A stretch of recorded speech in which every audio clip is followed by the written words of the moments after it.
Boa tarde a todos. Aqueles a quem ainda não tive a oportunidade de cumprimentar.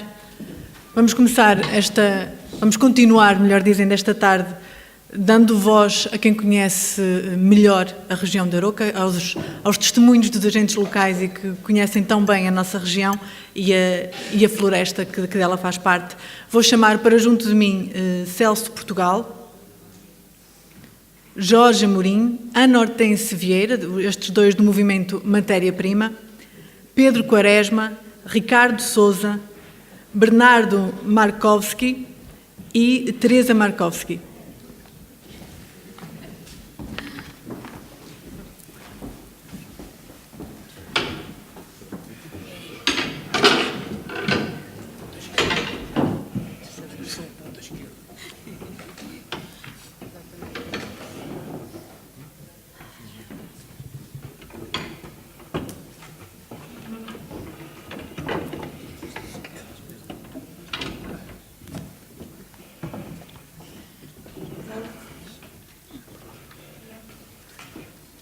O nosso primeiro orador.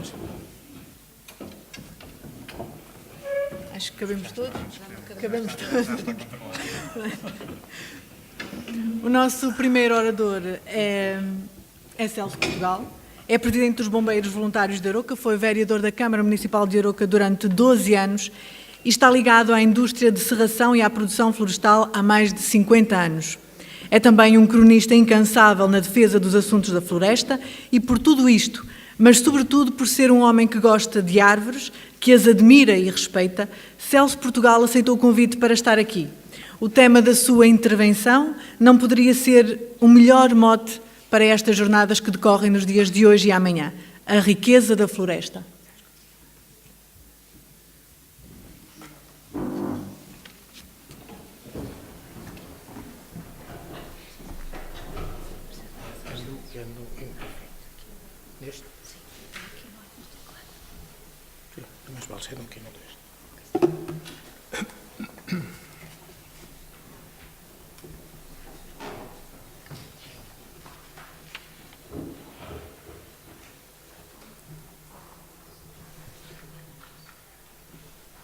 Muito boa tarde.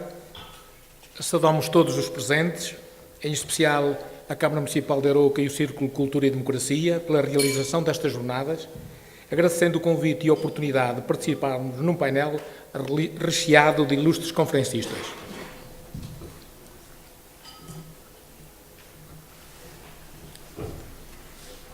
Sendo a floresta um dos pilares essenciais de suporte à economia do Concelho e tendo já sido considerada a grande riqueza de Arouca, é importante garantir que a sua preservação, melhorar a sua produção e recuperar a sua componente ecológica e sociocultural. Ela é elemento fundamental no cenário natural que vende Arouca, garantindo a fixação de pessoas e constituindo barreira à crescente desertificação.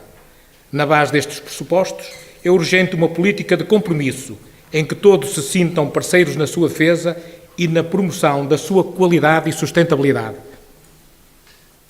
A sequência que nos foi sugerida para a abordagem do tema corresponde à realidade desejável, mas tendo em conta o contexto atual, a componente económica sobrepõe-se às restantes. Os aspectos ecológicos e socioculturais que a floresta garante têm sido relegados para segundo plano pelos responsáveis, sendo por isso urgente considerar a floresta nas suas várias componentes como setor prioritário para receber algum investimento público, pois só assim se poderá reduzir o fosso existente em relação aos enormes investimentos em infraestruturas que visam promover, em certa medida artificialmente, os espaços naturais. Será uma tarefa difícil, considerando os caminhos que a floresta vem trilhando nas últimas décadas, no sentido de uma degradação constante, em que diminuiu a área florestada tradicional, caracterizada por povoamentos mistos que permitiam a extração de madeiras e lenhas em ciclos curtos de apoio à economia familiar, além da pastagem. Fator negativo e alarmante é a crescente sequência de incêndios que está a levar a nossa floresta para dois territórios distintos, mas que por vezes cruzam. o aumento avassalador da área do eucalipto e o aumento indiscriminado das áreas absorvidas por infestantes. Tudo isto penalizando fortemente as parcelas de pinheiro bravo que abastecia a indústria local e que a muito curto prazo terá dificuldade em sobreviver. No mesmo sentido, avança a eliminação de povoamentos tradicionais de carvalho e castanheiro que diminuem drasticamente. Observe-se o rude golpe, talvez irreversível, que estes povoamentos sofreram após o incêndio de agosto do ano passado na encosta norte da Serra da Freita e não só.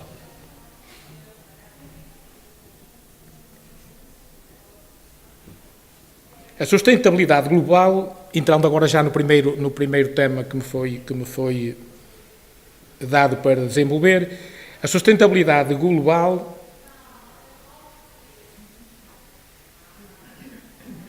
peço desculpa, mas vou voltar atrás um bocadinho, é cada vez mais um imperativo global, o assumir partilhado de responsabilidades para compensar as agressões ambientais resultantes da poluição. O que se vem verificando é, no entanto, o endossar dessas responsabilidades a países subdesenvolvidos à troca de dádivas imediatas de bens de primeira necessidade de que essas regiões carecem por força das circunstâncias. A sustentabilidade global é posta em causa a vários níveis, enquanto o papel da floresta não é devidamente valorizado como contrapartida essencial à degradação crescente. Continua assim, mesmo nos países que assumiram responsabilidades objetivas, a ser ignorada perante a força de multinacionais, sedentas de lucro voraz e imediato, sem rosto e sem consciência ambiental. Aumentam continuamente a potência das suas máquinas trituradoras. Entre nós, embora de forma mais subtil, trilhamos os mesmos caminhos, frutos de uma acentuada redução dos preços das madeiras mais nobres, o que leva ao seu corte indiscriminado e à sua substituição por espécies de crescimento rápido. Assim se perdem áreas que lhes estavam afetas e consubstanciavam reservas de equilíbrio ecológico e essas reservas dificilmente serão repostas, uma vez que existem espécies que levarão muitas dezenas de anos, ou mesmo centenas, a atingir as proporções que tinham anteriormente.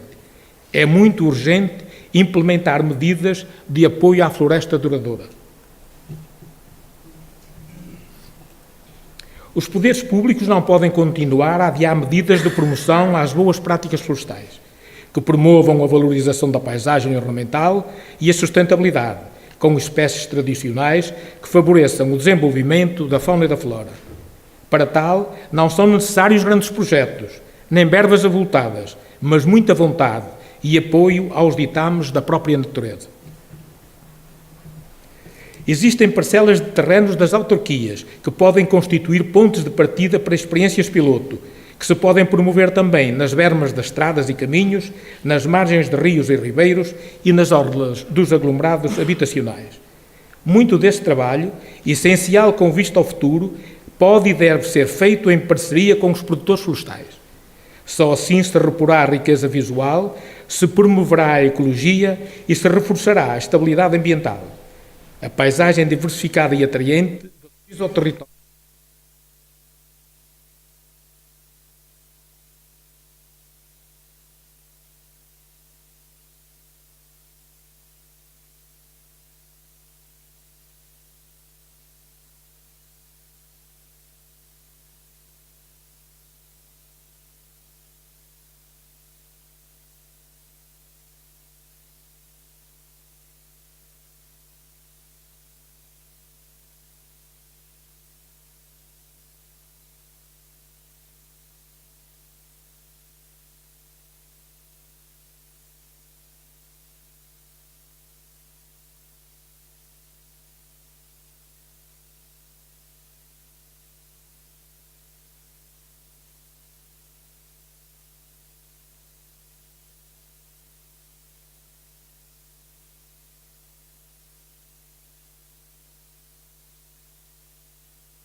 Tal assume-se atualmente com base no risco muito elevado, a caminho do rendimento nulo. Com os ciclos de fogo cada vez mais curtos, existem áreas que correm o risco de se tornarem indefinidamente improdutivas. Existem povoamentos queimados em 2013 que o voltaram a ser em 2016. Mesmo em eucalipto, ciclos inferiores a 12 anos não são rentáveis. Quanto a outras espécies, nem vale a pena falar.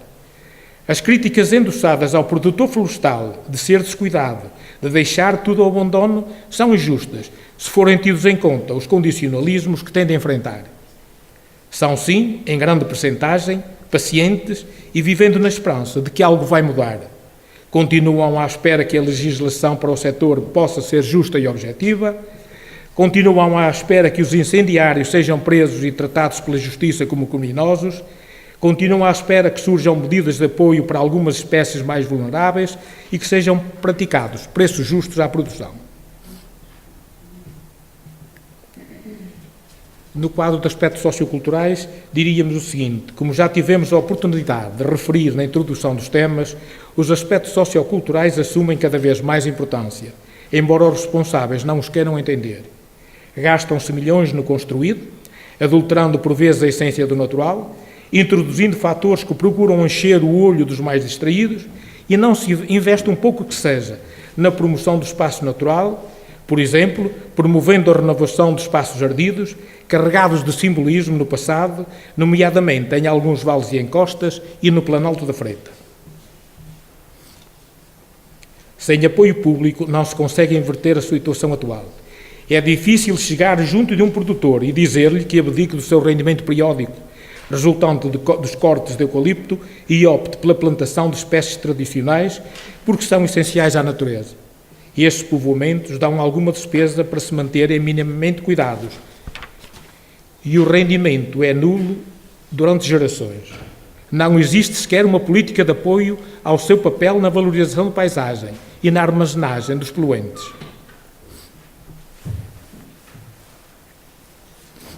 Mesmo enfrentando os condicionalismos, os produtores florestais de média dimensão, os grandes por cá não existem, devem participar na diversificação da sua floresta e orientar uma parte da sua atenção para povoamentos tradicionais, espaços ornamentais que lhe proporcionem algum gozo pessoal, enquanto as entidades oficiais devem reconhecer esses espaços que valorizam e promovem o território. Infelizmente, nunca se ouviu uma palavra de incentivo e alento para os que, abdicando do rendimento e investindo mais que o normal, continuam a fazer um esforço enorme nesse sentido. Nem sequer falamos em reconhecimento económico, mas apenas em apoio simbólico. Devemos estar atentos à monocultura que se expande no nosso território, dando lugar a um cenário monótono, que nada tem a ver com a nossa identidade de montes e vales a perder de vista. O verde que impera não é o verde tradicional, que se transforma em cores alternativas ao longo das várias estações do ano, cativando o olhar.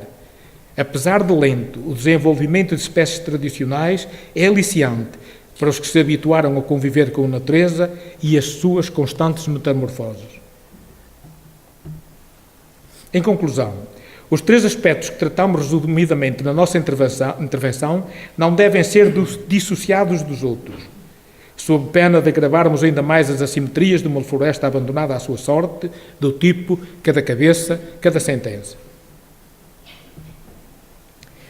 É essencial regulamentação clara e objetiva, sem alçapões que permitam a fuga às regras, mas devidamente ponderada para que não coloque em causa as pequenas explorações que caracterizam o nosso território. Só assim se fará justiça e se respeitarão os direitos dos pequenos e médios produtores. A introdução de novas produções que começam a surgir, de rendimento em ciclos anuais, poderá ser um dos caminhos para uma maior dedicação à floresta, para a criação de mais emprego e servir de barreira à desertificação crescente. Na primeira imagem que acompanhou a nossa intervenção, afirmamos que a natureza cativa os mais sensíveis. Nesta imagem final, apelamos à aposta na sensibilidade. Acompanhem este nosso desejo e, sonhando, revejam-se na sua vivência de paz e harmonia. Muito obrigado.